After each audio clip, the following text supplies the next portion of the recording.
Барлықтарыңызға қайырлы күн достар, менің каналыма қош келіпсіздер. Мен сіздермен бүгін шаш күтімі жайлы айтатын боламын. Үй жағдайында аптасына бір рет осы масканы жасауға кеңес беремін.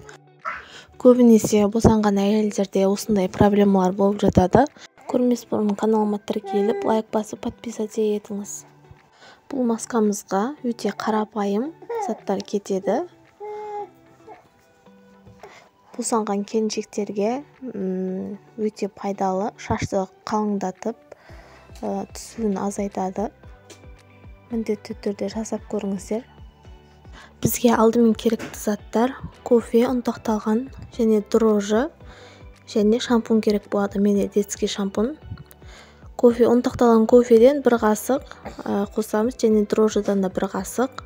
Сосын детский шампуньымыздан 3 қасық қосып алып, жақсылап араластырып аламыз. Дрожжимызды ерігенше жақсылап араластырамыз.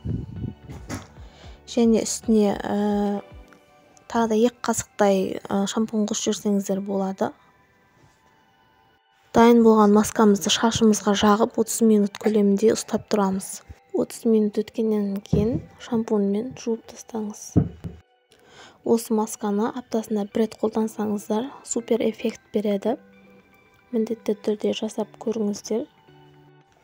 Және бұл маска шаштары күйдірілген, сарғыш немесе ақ түсті боялған қыздарға, қыз-келіншектерге болмайды. Бұл көбінесе шаштары қара немесе қоңыр түсті қыз-келіншектерге өте күшті эффект береді.